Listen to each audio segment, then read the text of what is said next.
Okay, so for our next video, we're going to be looking at unitary ratios. So that means writing ratios in this form as 1 to n or n to 1. Okay, so when one side of a ratio is the number 1, then the ratio is known as a unitary ratio. And this is really useful when comparing ratios. For example, knowing that there are 3.5 times as many boys as there are girls can be useful compared to just knowing that the ratio of boys to girls is 7 to 2. So let's look at some examples about how we actually change and work out our unitary ratio. Okay, so for this example, we want to write the ratio 5 to 23 in the form 1 to n. So all that means is we want the first number to be 1. That's our unitary ratio. And then we need to work out what the second number is going to be. Now, quite often when we do these questions, the second number won't always be a whole number. And if you think about this one, there's one that it definitely won't be a whole number. So when we think about 5 to 23, right, 5 to 23, and we want to get that first number to be 1. Think about our previous videos then, how we simplify ratios. We divide the same, both sides by the same number. Well, to get this to be 1, we're dividing here by 5. So that's how we get the unit ratio for the first number in our ratio. So if we want to get the second number that's going to be in the same proportion, then we have to do the same thing to the second number. So we're dividing it by 5 as well. So if we work out 23 divided by 5, the answer is 4.6. So we know then that if the answer is 4.6, that the unitary ratio is 1 to 4.6. What's the advantage of this then? Well, for sometimes it might be more useful to know how big is the second number in comparison to the first number. And now we know exactly that it's 4.6 times bigger. And that's why we might want to know about the unitary ratio. Now, if you think about it, a really quick way of doing the question is, if we want the first number to be 1, then we look at the first number in the ratio originally, and that's what we divide by.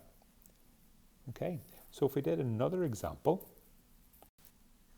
so in this second example, this time we want to write 8 to 45 in the ratio 1 to n again. So we just look at the first number is 8, and if we want to get it down to 1, then I know that we have to divide by 8.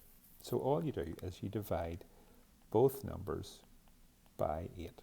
So dividing the first one by 8 gives me 1, which is what we want the answer for.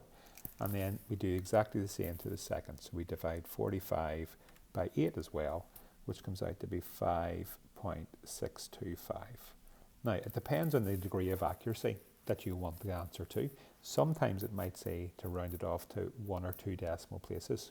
So if we were to round this one off to, let's say, 2 decimal places, then think about the rounding as well. Then the second decimal place is the 2, so we're splitting it. After the 2 comes a 5. So our final answer for this question would be 1 to 5.63.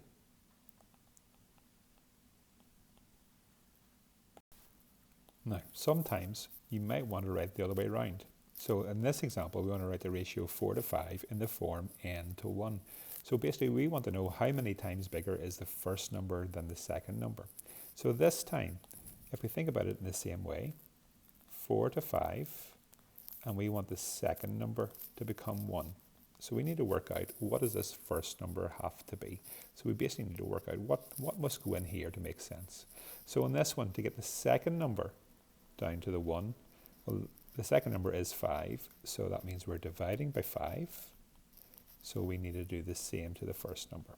So we're dividing by 5, 4 divided by 5, 4/5, which you should know is the same as 8/10 or 0.8.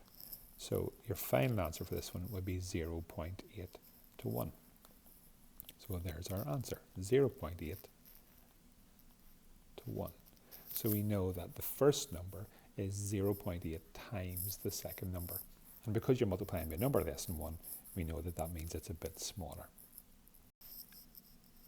Okay, so some questions for you to think about. Have a go at yourselves if you want to.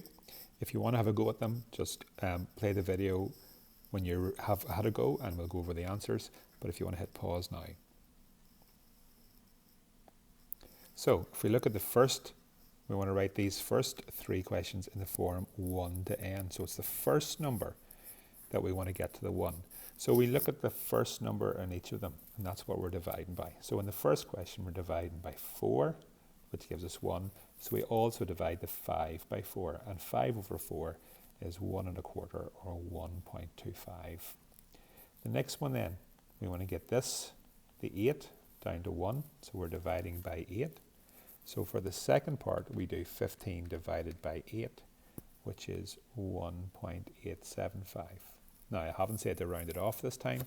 If it said for 2 decimal places, that would be 1.88, and if you round it off, that's fine as well.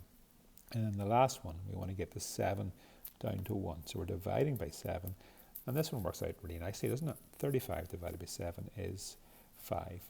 So don't think just because they're asking you to write ratios in this unitary ratio form 1 to n that it's always going to be decimals. It could work out as a whole number, right? The second three questions then, write the following as unitary ratios, this time in the form n to 1. So it's the second number we want to become the 1. So for the first question this time, it's going to be something to 1. So we're dividing by the 10, and 4 divided by 10 is 0.4. In the second one then, it's the 5 we want to get down to the 1. So we're dividing by 5. So we also divide the 12 by 5, and 12 divided by 5 is the same as 24 over 10, or 2.4. And then the last one, we want to get the 4 down to 1. So we're dividing the 17 by 4. Quickest way of doing that is halve it and halve it again. So that would be 8.5. Half of that would be 4 1/4, or 4.25. So hopefully this idea about 1 to n and n to 1 unitary ratio is starting to make a wee bit more sense to you now.